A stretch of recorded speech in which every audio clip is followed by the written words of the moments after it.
भारत की 27% आबादी 10 से 25 साल के बीच में है, जिसे इनफॉर्मली जेन जी कहते हैं। और इस जनरेशन के रिलेशनशिप, वर्क एथिक्स और एस्पिरेशंस पहले की जनरेशन से बहुत अलग और बहुत ज्यादा हैं। ये जनरेशन टेक सेवी है, फास्ट लर्नर्स हैं और एक्सट्रीमली सेंसिटिव और इंक्लूसिव हैं। लेकिन ऐसा क्यों है कि जेन जी ज्यादा टेंस्ड रहते हैं? इनके रिश्ते बहुत ट्रांजैक्शनल इन नेचर हैं। इनके मन में ढेर सारी इनसिक्योरिटी है due to unstable career and because of their unhealthy lifestyle they are more prone to lifestyle diseases. जबकि देश का आगे आने वाला फ्यूचर जेन जी पे डिपेंडेंट है। तो डिस्कस करते हैं कि किस तरीके से सोशल मीडिया के जमाने में टॉक्सिसिटी और नेगेटिविटी ने इस जनरेशन को एडवर्सली इफेक्ट किया है।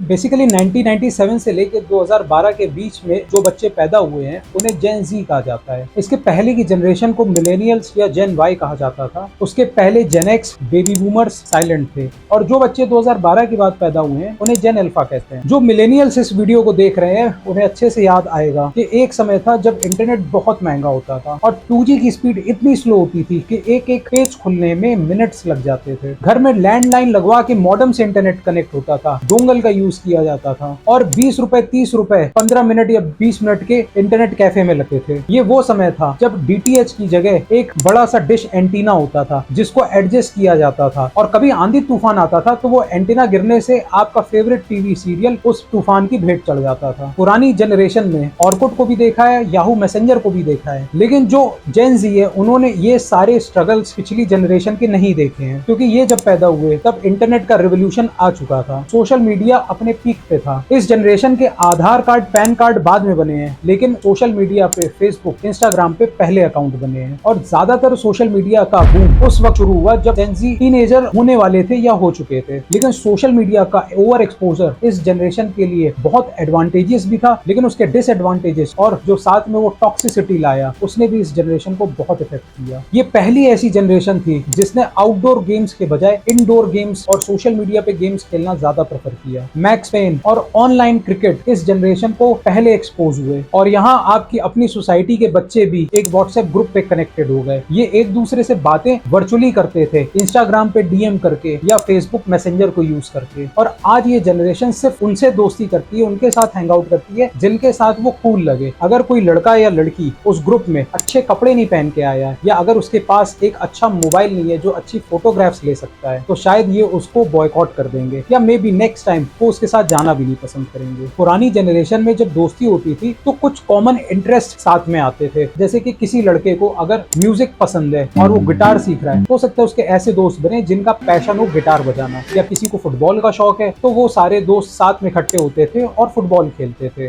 लड़कियां कॉमन डांस क्लासेस या म्यूजिक क्लासेस में जाती थी और उनका उस तरीके का एक फ्रेंड सर्कल बनता था। लेकिन इस सोशल मीडिया के टॉक्सिक कल्चर की वजह से सिर्फ लाइक माइंडेड लोग एक साथ बैठते हैं, उठते हैं और उनके रिश्ते ट्रांजैक्शनल इन नेचर हो गए हैं। और आज लोग म्यूजियम्स या आर्ट गैलरीज में एक्सपीरियंस लेने के लिए या कोई हिस्ट्री या कल्चर के बारे में जानने के लिए नहीं जाते हैं, इनफैक्ट ऑनलाइन कूल लगने के लिए, इंटेलेक्चुअल दिखने के लिए जाते हैं ताकि वो उस जगह की रील्स बना सकें और ये प्रोजेक्ट कर सकें कि वो कितने ज्यादा इंटेलिजेंट हैं। लेकिन रियलिटी उन्हें सिर्फ दिखावा करना है। और जो इन रील्स को या फोटोग्राफ्स को देखते हैं उनके अंदर फोमो यानी फियर ऑफ मिसिंग आउट होता है और उनके ऊपर भी एक सोशल मीडिया के थ्रू प्रेशर बनता है कि भाई मेरे को भी इतना ही इंटेलेक्चुअल दिखना है और मुझे भी यही सब करना है। इनफैक्ट इंस्टाग्राम ऐप की शुरुआत ही इसलिए हुई थी कि आप हाई क्वालिटी फोटोग्राफ्स को ऑनलाइन अपलोड कर सको और लोग इस ऐप पे सिर्फ अपनी लाइफ का एक सेंसर्ड वर्जन दिखाते हैं। यानी कोई अच्छी पार्टी फंक्शन है, घर में नई कार आई है, आपने कोई नया घर लिया है, किसी नई सोसाइटी में शिफ्ट किए हैं, तो जो बेस्ट ऑफ द बेस्ट होगा उनकी लाइफ का बस वही दिखाया जाता है जो उनकी एक्चुअल लाइफ से काफी अलग होता है। हो सकता है उनकी एक्चुअल लाइफ में बहुत सारी प्रॉब्लम्स हो। In fact famous TV actress Ankita Lokhande की ऑनलाइन सोशल मीडिया पे अपने हस्बैंड विकी जैन के साथ बहुत अच्छी केमिस्ट्री मानी जाती थी, लेकिन जब वही कपल बिग बॉस में आता है तब लोगों को असलियत पता चलती है कि आखिर इस कपल के बीच में कितने ज्यादा डिफरेंसेस हैं और प्रॉब्लम्स हैं। मुझे लगा था तो मेरी स्ट्रेंथ है पर नहीं है। मैं क्या दिन भर तुम्हें पीछे घूमता रहूं? मैं नहीं कर सकता। मैं यहाँ नाक कटाने नहीं आया।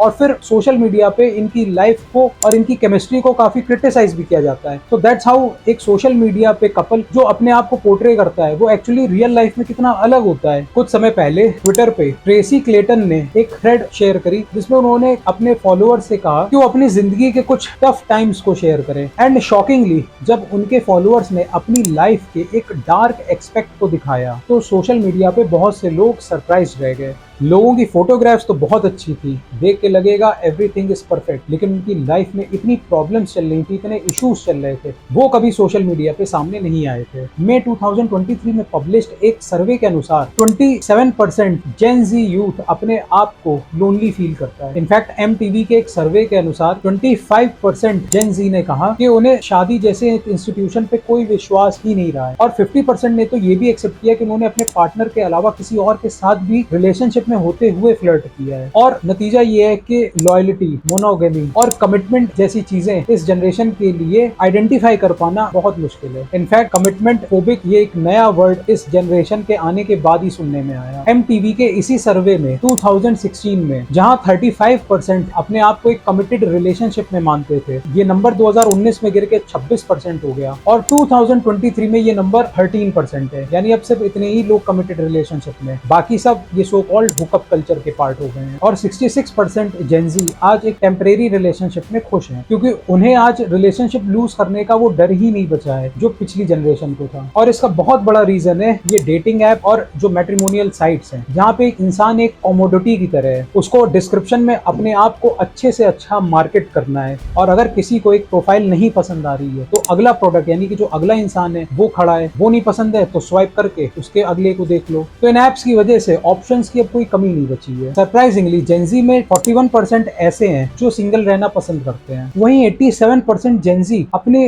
रिलेशनशिप में प्रॉब्लम्स को अपनी लाइफ के सबसे बड़े स्ट्रेस के रूप में देखते हैं। पिछले 2-3 सालों में AI ने बहुत तेजी से एडवांसमेंट किया है। जियोपॉलिटिकल टेंशंस की वजह से पूरी दुनिया में इकोनॉमी का स्लो डाउन हुआ है। डेलॉयट की एक रिपोर्ट बताती है कि 46% जेनजी आज स्ट्रेस में है, और इसका प्राइमरी रीजन करियर और फाइनेंस है। 74% जेनजी मानते हैं कि एक अनडिस्कवर्ड और अनएक्सप्लोर्ड करियर उनके लिए बेटर करियर ऑप्शन है rather than some run of the mill stuff. 21% मानते हैं कि अपना पैशन फॉलो करना और साइड हसल करना ज्यादा बेटर है देन अ स्टेबल जॉब। किसी समय में गवर्नमेंट जॉब्स को सबसे कोवेटेड जॉब्स माना जाता था, और हर बच्चा ये एस्पायर करता था कि वो बड़े होके एक गवर्नमेंट ऑफिसर बने, क्योंकि 1990 के पहले प्राइवेट सेक्टर में ज्यादा ऑप्शंस होते नहीं थे और स्टार्टअप्स जैसी चीज तो एग्जिस्ट ही नहीं करती थी। अब वो एक ऐसा टाइम था जब लाइसेंस राज पूरे देश में था, और एक बिजनेस खोलने के लिए सरकारी बाबुओं की मुट्ठी गर्म करनी पड़ती थी, जगह जगह जाके धक्के खाने पड़ते थे, दुनिया भर के लाइसेंस लेने पड़ते थे, और प्रैक्टिकली क्लोज इकोनॉमी में बिजनेस का सर्वाइव कर पाना बहुत ही मुश्किल होता था, क्योंकि फेवरेटिज्म पीक पे था। लेकिन आज समय आ गया है जब जेप्टो जैसे स्टार्टअप को स्टैनफोर्ड से ड्रॉप आउट हुए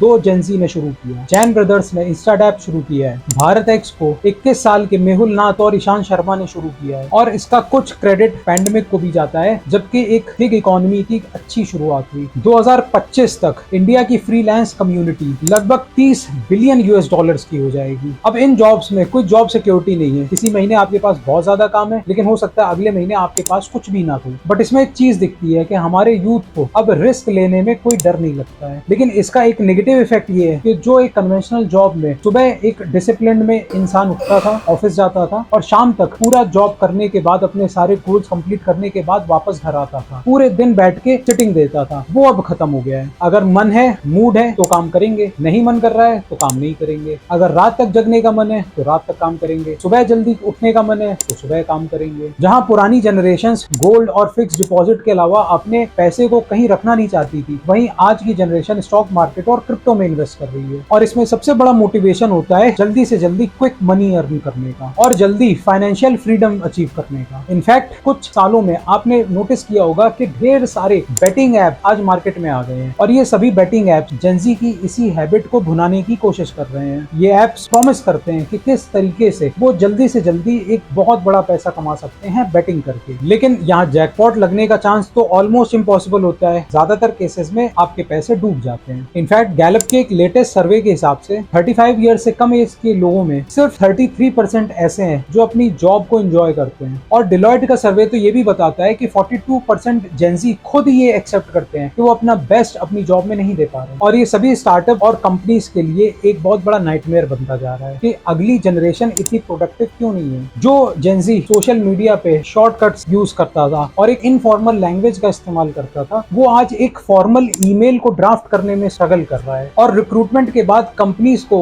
ईमेल लिखने जैसी एक बेसिक ट्रेनिंग तक जेनजी को देनी पड़ती है। ऑफिस में कैसे बात करनी है, सॉफ्ट स्किल्स क्या होती है और एक बेटर कम्युनिकेशन किस तरीके से किया जाता है, ये सारी ट्रेनिंग अब कंपनीज को देनी पड़ती है, जो किसी समय में पुरानी जनरेशन कॉलेज के समय में खुद सीख जाती थी। इंस्टाग्राम की रील्स के समय में जहां कोई 1 मिनट की भी रील देखना नहीं चाहता है, लैक ऑफ फोकस और लैक ऑफ कंसंट्रेशन बढ़ता जा रहा है और ये धीरे धीरे एंजाइटी और डिप्रेशन की तरफ जाता है। और ये मेंटल हेल्थ के इश्यूज आपकी फिजिकल वेलबींग को भी इफेक्ट करते हैं। अब जो जनरेशन सुबह एसी में उठती है, एयर कंडीशन कार में बैठ के अपने ऑफिस जाती है और पूरे दिन एसी ऑफिस में अपना टाइम बिताती है, पूरे दिन किचन का होममेड खाना खाने के बजाय बाहर का फास्ट फूड खाते हैं और सोने से पहले फेसबुक पे, इंस्टाग्राम पे लगे रहते हैं, ना कोई प्रॉपर स्लीप साइकिल होती है, ना एक फिजिकल एक्सरसाइज का रूटीन होता है और ना ही एक अच्छी हेल्दी डाइट होती है। तो ऐसे में कोई सरप्राइज नहीं है कि यंगस्टर्स डायबिटिक होते जा रहे हैं, हार्ट अटैक्स के केसेस बढ़ते जा रहे हैं। इनफैक्ट 16 अक्टूबर को वर्ल्ड स्पाइन डे के दिन एक प्रोमिनेंट डॉक्टर ने खुलासा किया कि 25 साल से 45 साल के बीच में स्पाइन प्रॉब्लम सबसे ज्यादा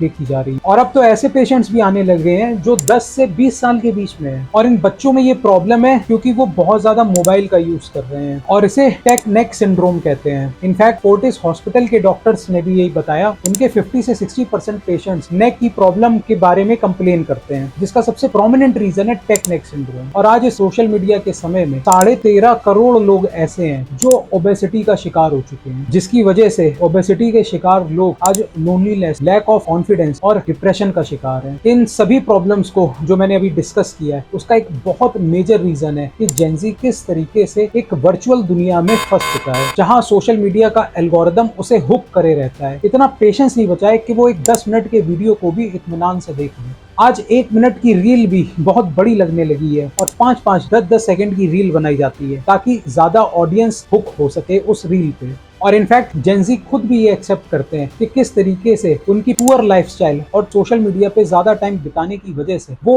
अपने फ्रेंड्स लूज कर रहे हैं, अपने पेरेंट्स से दूर रह रहे हैं, सोशल पार्टीज और फंक्शंस में नहीं जाते हैं और एक फियर ऑफ रिजेक्शन से जूझ रहे हैं। इस वीडियो पे बात करते वक्त मैंने बताया था कि किस तरीके से डेटिंग ऐप और मैट्रिमोनियल ऐप एक इंसान को कमोडिटी में बदल चुके हैं और साथ ही मैंने बताया था कि किस तरीके से कम्युनिकेशन स्किल पुअर होने की वजह से जेनजी अच्छा परफॉर्म नहीं कर पाते हैं कंपनीज में। तो अगर आपको डेटिंग एप्स के डार्क साइड को जानना है तो यहाँ पे क्लिक करके देख सकते हैं और कम्युनिकेशन स्किल्स को इंप्रूव करना है तो इस वीडियो पे क्लिक करके देख सकते हैं।